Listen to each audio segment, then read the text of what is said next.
Hi everyone, this is Anjali and welcome to my channel. आज हम करेंगे पाइथन के ऊपर बेस्ड कुछ मल्टीपल चॉइस क्वेश्चंस। तो इस सीरीज में पाइथन लैंग्वेज के from the very basics to very advance levels we will be doing MCQs, ताकि मल्टीपल चॉइस क्वेश्चन की हेल्प से आपकी बेसिक नॉलेज जो है वो स्ट्रॉन्ग एंड स्ट्रॉन्ग होती जाए, क्योंकि एमसीक्यू कहीं से भी पूछे जा सकते हैं और उसके लिए आपको लैंग्वेज की पूरी पूरी नॉलेज होना बहुत ही जरूरी है। चलिए शुरू करते हैं आज के एमसीक्यू से। This is very basic because this is the first video in this series, right? पहला क्वेश्चन है, which of the following is not a valid variable name. जब आप डेटा स्टोर करने के लिए एक वेरिएबल लेते हो कोडिंग में, तो उसका जब हम नाम देते हैं तो उसके कुछ रूल्स होते हैं जो आपको फॉलो करने होते हैं। यहाँ पर आपको जो चार नाम दिए हुए हैं, आपको बताना है इसमें से कौन सा वाला वैलिड वेरिएबल नेम नहीं है। आप साथ साथ चैट में आंसर लिख सकते हैं या फिर आप अपने आंसर्स मार्क करते रहो एंड एट द एंड आप बता सकते हो कि आउट ऑफ द क्वेश्चंस आपके कितने आंसर सही थे, राइट? सो यहाँ पर आपका जो सही आंसर है वो है पे at the rate month. It is not a valid variable name. It is not a valid variable name क्योंकि इसमें special symbol use हो रहा है at the rate, and special symbols except underscore are not allowed to be used in a variable name. आप underscore के अलावा किसी भी special symbol को use नहीं कर सकते हो in a variable name. Next question is, what will be the output of the given code?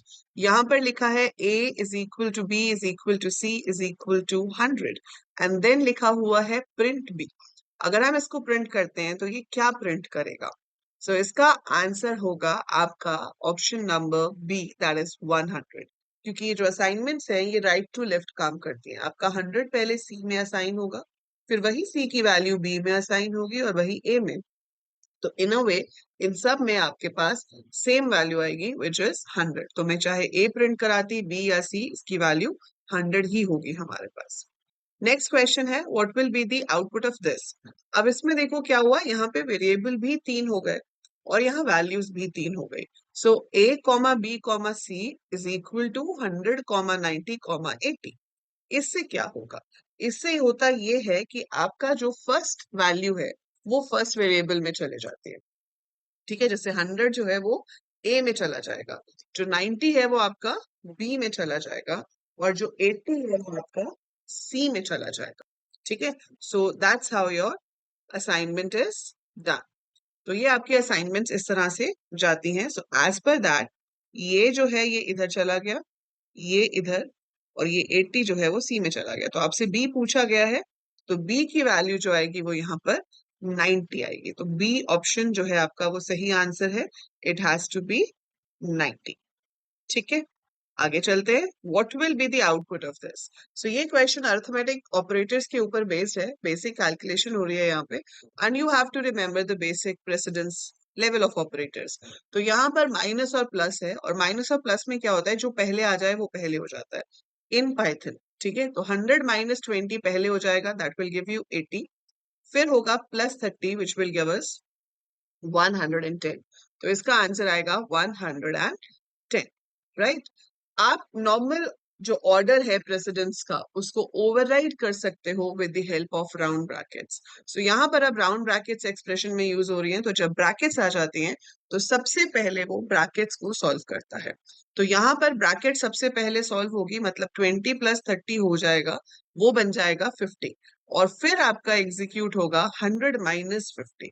तो जब 100 माइनस 50 होगा तो आपके पास आंसर में ए में 50 आएगा। जब हम प्रिंट करेंगे तो 50 स्क्रीन पे प्रिंट हो जाएगा। इस तरीके से हम 50 को प्रिंट कर सकते हैं। नेक्स्ट है, which of the following is not an operator in Python. Which of the following is not an operator in Python. अब इन ऑपरेटर्स में से पाइथन में कौन सा ऑपरेटर नहीं है? यहाँ पर ये जो ऑपरेटर है ये इंक्रीमेंट ऑपरेटर कहलाता है। In C, C plus plus, Java, JavaScript, in languages में हम इसको यूज करते हैं to increase the value of a variable by 1, लेकिन ये पाइथन में अवेलेबल नहीं है। It's not available in Python. ये है, इसका मतलब होता है exponent raise to the power. अगर आपको 2 raise to the power 5 calculate करना है, आप ऐसे लिख सकते हैं, this is your floor division. Floor division मतलब कि अगर आप डिवाइड कर रहे हो तो आपके पास आंसर जो है वो पॉइंट्स में नहीं आएगा, वो सिर्फ आपको क्वोशंट देगा। और अगर आप चेक करना चाहते हो कि दो वैल्यूज सेम है या नहीं, तो हम इक्वालिटी का सिंबल यूज कर सकते हैं, which is double equal to sign. पर डबल प्लस का साइन पाइथन में नहीं होता है। नेक्स्ट क्वेश्चन है, the operators which work on the binary values of variables are called dash. So जो बाइनरी वैल्यू पे काम करते हैं, मतलब आपने लिखा a is equal to 25, लेकिन आपका ऑपरेटर 25 पे काम नहीं कर रहा, 25 का जो 0 1 फॉर्मेट बन रहा है उसके ऊपर काम कर रहा है, तो उन ऑपरेटर्स को क्या कहा जाता है? सो उन ऑपरेटर्स को कहा जाता है bitwise operators. So bitwise operators work on the binary value of the data rather than the decimal value of the data. What will be 90 plus 45? अब देखो 90 plus 45 कहोगे हम इतना इजी क्वेश्चन 135 होता है, पर यहाँ पर देखने वाली चीज ये है कि 90 और 45 कोट्स में है। सो जो भी चीज कोट्स में दी जाती है that is treated as a string, और पाइथन बाय डिफॉल्ट स्ट्रिंग्स को कंकैटिनेट करती है, मतलब ज्वाइन करती है। तो आपका जो सही आंसर होगा वो होगा 9045। So concatenation that is joining of two strings is done जब प्लस साइन दो स्ट्रिंग्स के साथ यूज होता है, तो वो दो स्ट्रिंग्स को ज्वाइन मतलब कि कंकैटिनेट करता है। ठीक है, अब इस क्वेश्चन में क्या हुआ, सेम वैसा ही है, बस थोड़ा सा चेंज हो गया, यहाँ इंट लगा दिया। तो ये क्या है, टाइप चेंज कर रहा है अब। तो इसका मतलब इस एक तरह से ये हो गया 90 प्लस 45 बिना कोट्स के, 45 इंटीजर वैल्यू हो गई। तो पाइथन डज नॉट अलाउ कि आप एक स्ट्रिंग और इंटीजर को ज्वाइन कर सको, तो स्ट्रिंग और इंटीजर ज्वाइन नहीं हो सकते, और ये आपको एरर देगा। सो इसमें टाइप एरर आ जाएगा, हम ये ऑपरेशन परफॉर्म नहीं कर सकते, एक स्ट्रिंग और एक इंटीजर कंकैटिनेट नहीं हो सकते, ना ही ऐड हो सकते हैं।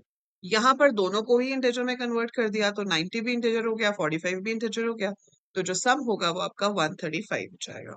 सो इट विल बी 135। फिर है what will be bool 35।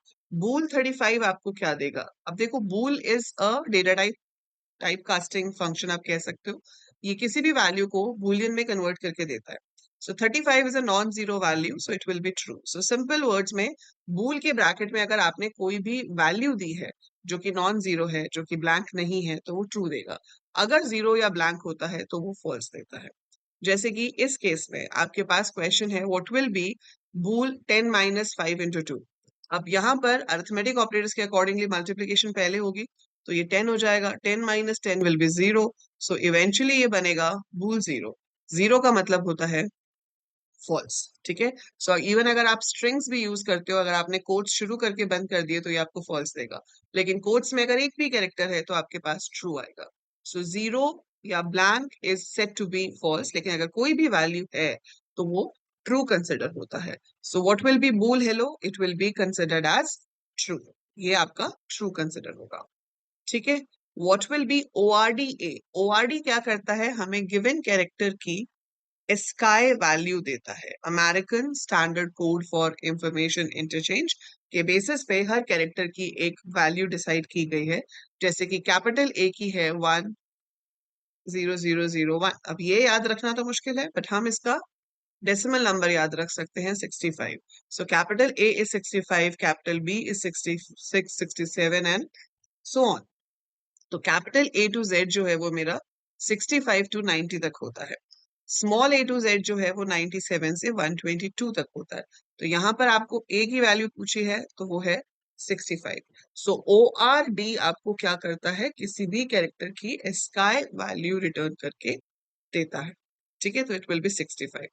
CHR ORD का उल्टा है, इसमें हम स्काई वैल्यू देते हैं और ये हमें उस पे पड़ा हुआ कैरेक्टर बताता है। तो 67 पे आपका जो कैरेक्टर है वो है सी, 65 पे ए था, 66 पे बी, 67 पे सी होगा। सो CHR is opposite of ORD। ये आपको हम स्काई वैल्यू देंगे और वो हमें बताएगा कि उस पे कैरेक्टर कौन सा है। Now you need to evaluate this. तो इसमें देखो, ये सबसे पहले होगा 7 इंटू 3 21, बचा ये।